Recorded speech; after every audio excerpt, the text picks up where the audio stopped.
So for those of you who are new to Sightings, Sightings is an Anthem quarterly publication that offers inspiring observations from around the globe. And we typically examine trends in 4 different topics: marketing, innovation, branding, and design.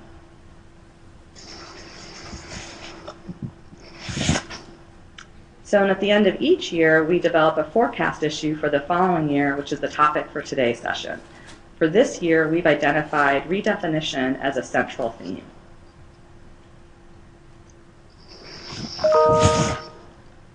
So the age of redefinition. As we begin 2014, we find that we're at the start of a new phase, one grounded in the concept of redefinition. So this is not just about turning the page or starting a new chapter. It's really about taking a new book off the shelf. And this has been fueled by us reevaluating what makes life good and confronting the world's current challenges. And we're recognizing that we're not going to get the best outcomes by simply just repairing or using Band-Aid measures. So redefinition is really rooted in approaching solutions with fresh eyes and a clean slate. And just for some more context, many thought at the time of the Great Recession we would see this innovation and recreate more holistically. And while there certainly was cleverness and savviness and entrepreneurship, it really was kind of used to kind of get by and to survive. So this new mindset didn't wholly come to fruition. Now, with the economy more stable and starting to look up in certain parts of the world, we are again strong and resourced to take on and consider the fresh possibilities with a renewed sense of purpose. And we're seeing this evidence across several areas of life. For example, there are growing movements around how we should be redefining success. There are new beliefs that success should not just be about working hard, achievement, and ownership, but also about living a meaningful, well-paced life. Arianna Huffington hosted a discussion on this topic. She called it the 3rd metric, redefining success beyond money and power. So it comes down to, what do we value? We believe in 2014 this is the start to redefine what's valued in society, what matters to each of us. So to learn more, Anthem conducted a proprietary research study, and we asked consumers around the globe in the US, UK, and China what was going to be the most important to them and what would they value in 2014. And we looked at 3 pairs of trends and countertrends.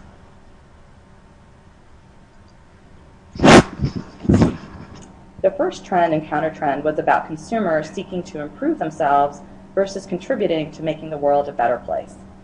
And as much as people really say they want to help the world, overwhelmingly we saw that they were more focused on bettering themselves, with a 76% saying, make myself a better me. And this was really consistent across all 3 countries.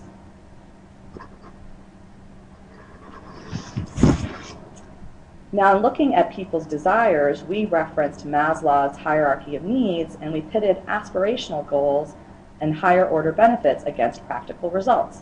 And findings were somewhat equally split. So we're seeing 45% towards achieving aspirational goals, but we are seeing a little bit of a pull towards practical requirements or more functional benefits.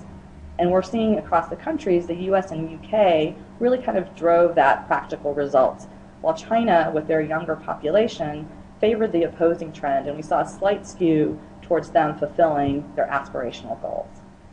And across all countries, an interesting finding was that young and single people, typically 18 to 29, they were definitely leaning towards achieving aspirational goals. And I think that kind of makes sense given their life stage and where they're at.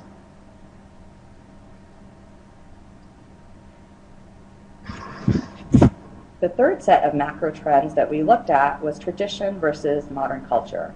When re-looking at what we value, we see a desire to have a connection to the past at 55%. Yet we also see a desire to continue our progression forward at 45%. Now, we definitely saw differences here by country. In the US and the UK, where modern culture is really quite embedded in society, we saw a strong desire actually for tradition, 71% in the US and 61% for the UK. Now, similarly for China, given their rich, deep history, values actually swung the other way, with 66% of respondents longing for modern culture. So just as the world around us changes, consumer and shopper values change as well. So moving to 2014, we can expect to see consumers' core motivations evolve as they look to redefine what they value in life. So to learn more, we again asked those same consumers around the globe in the US, UK, and China, and we tested 3 more pairs of trends. So considering the changing landscape of macro values, here's what consumers said they valued from brands in 2014. Consumers primarily want personal help from brands, and to a lesser extent, they also seek brands that share their personal beliefs. In the US and UK, consumers were fairly evenly split in seeking brands that will help me achieve a personal goal and support what I believe in. In China, we saw even stronger skew for helping me achieve a personal goal, with nearly 8 out of 10 respondents looking to brands to help them achieve those personal goals. Now, mimicking the macro trends we see that in totality, consumers want brands that function, meeting their specific need and exceeding expectations. Now, this is far outweighing the desire for emotion and feeling and branding at 42%. Now, in the US and UK, the majority of respondents value brands that will solve my specific need. And once again, it was the Chinese respondents who expressed different values, with almost 2/3 desiring brands that pack feeling and an emotional punch.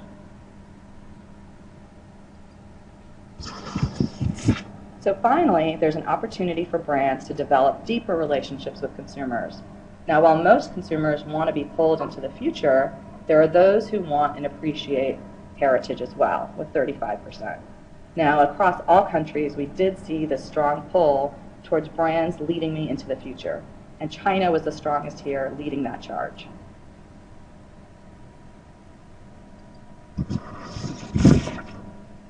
So we're looking ahead to 2014, and we've started to make our predictions for what new foundations are paving the way and inspiring the emerging innovation, marketing, branding, and design trends to come. We are witnessing an age of redefinition where the times are begging the question, what will you value in 2014? And so we'll explore this theme a little further, looking at 6 topics. Bring it home, technology for all, a measured life, for what it's worth, instinct branding, and living the millennial life. So starting with bring it home, reshoring as opposed to offshoring or sending manufacturing abroad has been gaining some momentum. Now obviously there's a great appeal to bringing manufacturing back home, especially back to cities who have been vacated for decades. Now outside of economic benefits of bringing jobs back to the cities, reshoring provides a flexible manufacturing base that allows for agility and speed. And it also caters to consumers who are becoming more demanding of made-to-order, personalized products. And furthermore, the product gets embedded with the meaning associated with the locale and connection to the people behind the scenes. There's often also a link to tradition and craft. And so all of these factors, in turn, strengthen the consumer's affinity for products and the brand. So one example, to give you a little context, is Shinola. Now, Shinola is not only bringing manufacturing back to the US, but it's also looking to take a stance in revitalizing Detroit, both the city and the brand. So they're doing that by producing high-quality products with lots of style. So the products range from classic timepieces to bicycles and leather goods. And the products all proudly bear the mark, made and built in Detroit. So manufacturing at home clearly comes with both opportunities and challenges. Now, while consumers claim they seek made-at-home products, we often see that their wallets don't match that. So to get around these objections, marketers really need to do the following. First, you have to prove the benefits, from reduced impact on the environment to greater personalization or to better quality. It's also important to take a more holistic view to your business, not just what's good for your company, but what's the value you bring to the community. And very importantly, as you consider this decision, you have to recognize the long-term benefits. While the short-term investments might seem quite significant, using a longer-term horizon can really pay back to the community. The second trend, technology for all. Now, just a mere decade ago, digital and mobile technology may have been considered a luxury and purely recreational. Now it's become a cornerstone of lives everywhere, for everyone, for everything. So you really have to think about the age and purpose and place being transcended. So technology's beneficiaries now span from kids to boomers and up and down the socio-economic ladder. The purpose in both developed and developing nations has been broadening, and it's impacting education, healthcare, and social welfare. And we're also seeing unexpected regions of the world that are finding new uses for the technologies and developing solutions for their unique markets. One example is Startup Bus in Africa. Now, Startup Bus started in North America in 2010, and for those of you who don't know, it's a traveling hackathon, and it brings together individual entrepreneurs. Now, it's spread to Europe and now Africa. The continent actually had its first Startup Bus Africa event last month, and it traveled from Zimbabwe to South Africa. And the goal of the initiative is to strengthen the ecosystem of entrepreneurs in the region and bring them together to talk about their ideas and spur collaboration.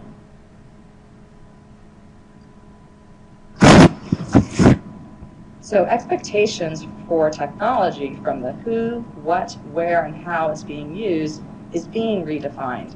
So consider consumer segments. You can go broader, go more niche, go older, go younger. Make sure you're considering lower income households. Now for purpose, try to add value beyond consumption and functionality. Rethink the experience, the collaboration, and how you can improve society.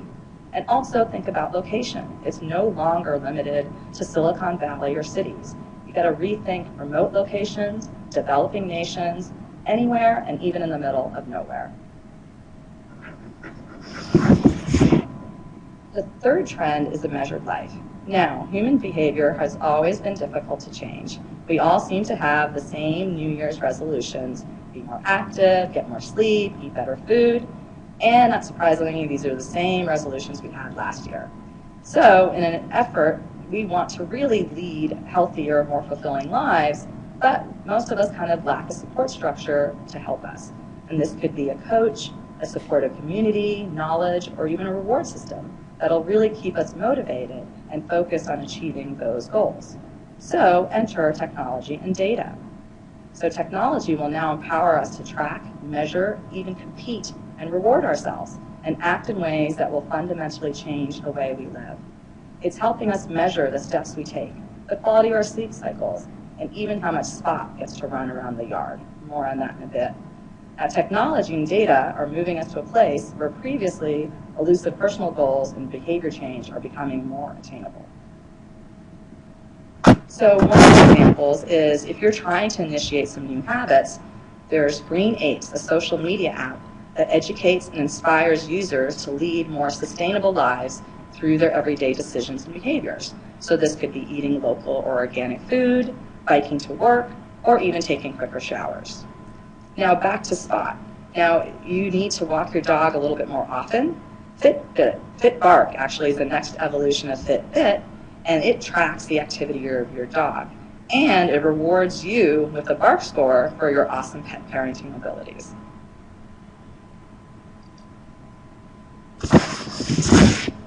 So the question ends up, how can your brand help consumers improve their lives and keep them motivated? So is there a way for you to use data or technology to encourage and reinforce positive behaviors? Now consider the data you have, or use gamification to deliver a more complete solution and experience that can really have an impact on your consumers' daily lives.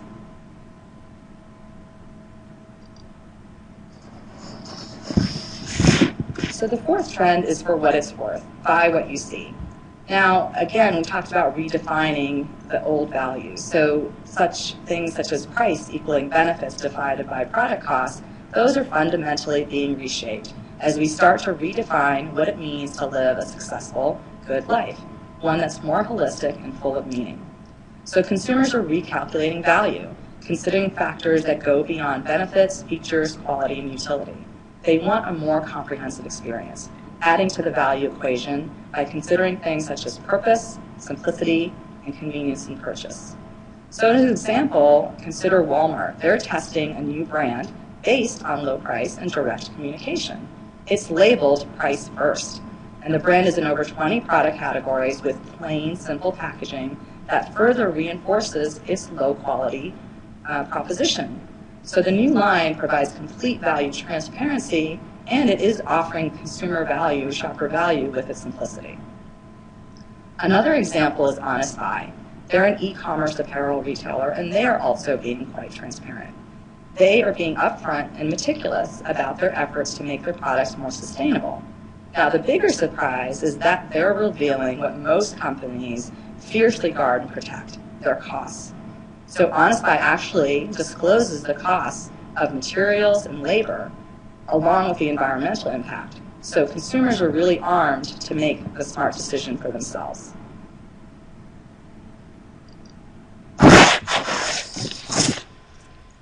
So what does this mean for marketers? New factors will continue to be considered in purchase decisions, and these go broader to societal, cultural, and environmental impact. And there's really a desire for a purchase transaction to become much more clear, both in transparency and clarity of message.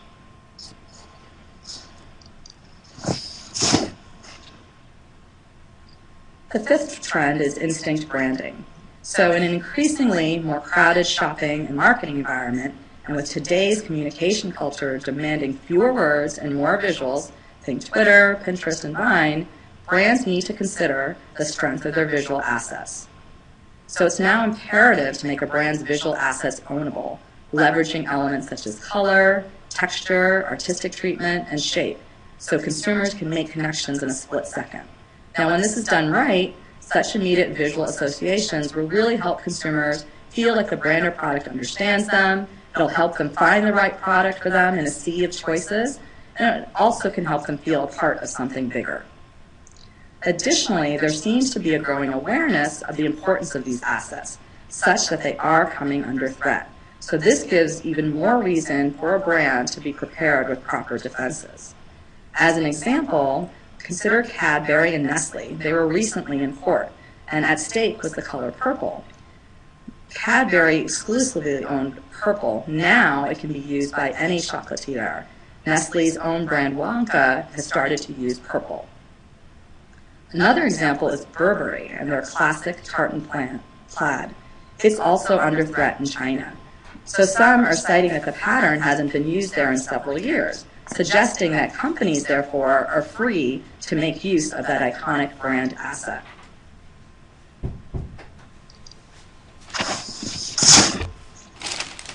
So what this means for marketers, we really need to seek distinctive brand assets. So that means different from others, but that are truly ownable by the brand. So not different for just different sake, something that ties to the brand equities. It's also critical to have a disciplined plan to make them indelibly yours, so you're protecting your visual equities. Also, a brand may want to flex creatively, and that's understandable, but you need to ensure that the brand maintains its sense of self and is true to its essence. As an example, consider Coca-Cola. Now, they have pushed and played with their visual assets to bring more life to them. Now, however, for most brands, as they may want to experiment more creatively, I think you thoughtfully need to consider, does this dilute our brand or help make it stronger? So our final topic is living the millennial life. So usually younger generations inform and set new cultural tones that influence the generations that follow. But with more millennials living back at home and a larger age gap between them and their parents, we're also seeing this younger generation have an influence on older generations, especially boomers. Now, we all know that boomers in reality are more vibrant than the cliche term senior citizen. They're more active, they're having second and third careers, they're much more socially responsible, and very importantly, they hold tremendous spending power at $3 trillion. That said, we are seeing millennials influencing boomer choices and behaviors, like living arrangements, vacation preferences, technology usage, and purchasing behavior. Some examples. Boomers are snapping up cars designed for Gen Y buyers. The 55-plus segment actually accounts for 42% of sales of new subcompact cars like Kia Soul. And while the iPad is marketed to Gen X and Gen Y, again, over 50% of these sales were by boomers.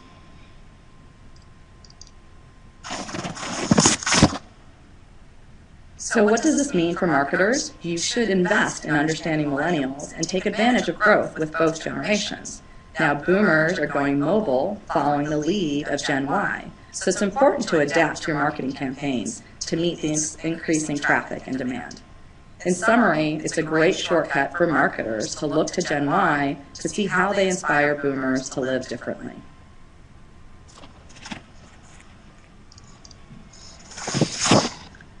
So with that, we hope that you start 2014 with a fresh pair of eyes and a clean slate. Take the opportunity to reboot and set a new course for your products and brands. So that concludes the presentation portion, and I'll now open it up to any questions.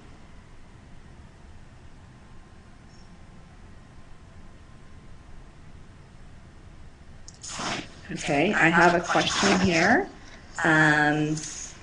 Let me read it for you. So can you further explain what appears to be diverging values? On a macro level, consumers were skewing towards a connection to the past, and then from a brand perspective, consumers wanted to be pulled into the future.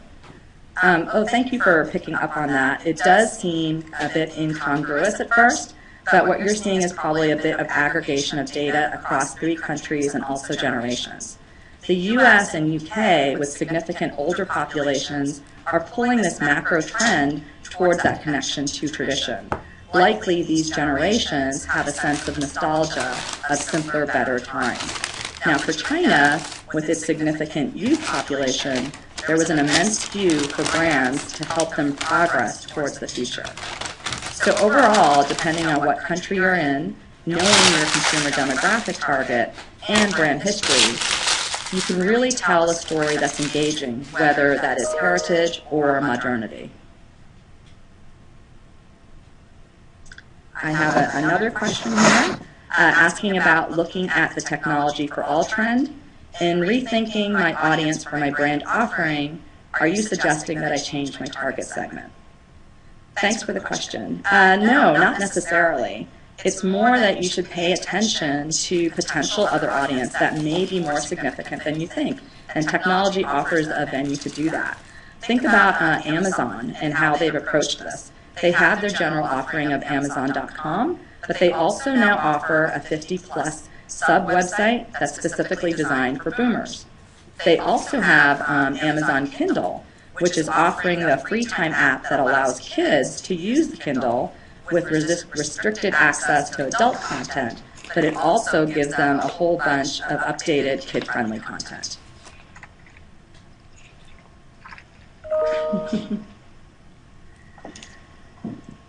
All right, looks like we have one maybe final question here.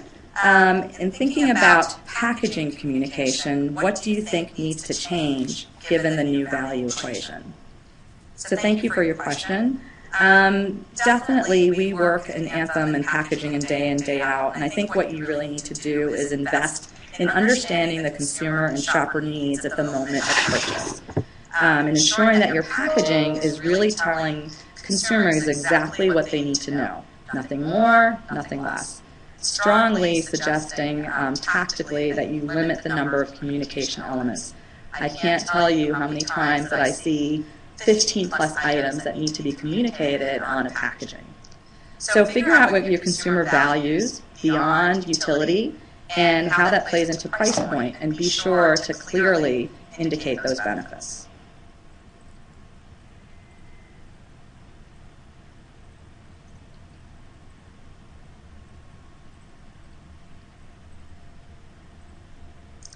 So, sorry, I see one more question here. Can you recap the pairings from the research? What were the pairs to being connected to traditions and keep me rooted to heritage? So that was, we had in the macro trends, we had being connected to traditions or being inspired by modern culture. When we looked at what consumers wanted from brands, it was keep me rooted to heritage or lead me into the future. And so that was the divergence we were seeing on a macro level. It seemed like there was this strong pull towards tradition, again, driven a little bit more by the consumer populations in the US and UK, whereas for the brand perspective, people really wanted brands to pull them into the future. And again, that's because you're seeing a little bit of aggregation in the data.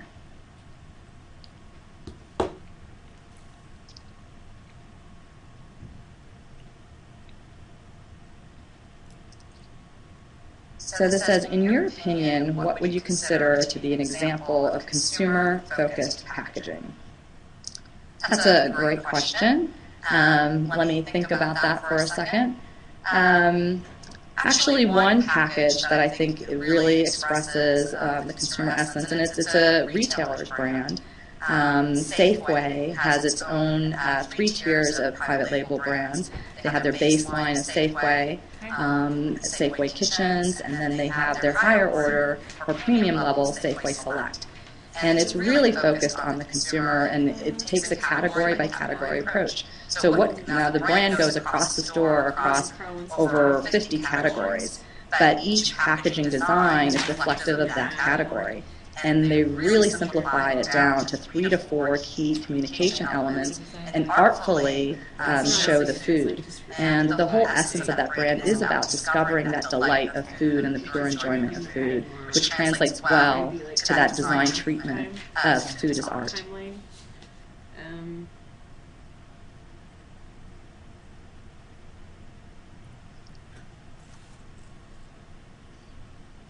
Oh, you're welcome. That was Kim saying thanks. So hopefully this gives you guys a great chance to step back and really consider that it's changing, what people are valuing out there. They're going to go back to fundamentals and not just try to band-aid, but really look at how do we define things? How do we define success, intelligence, happiness?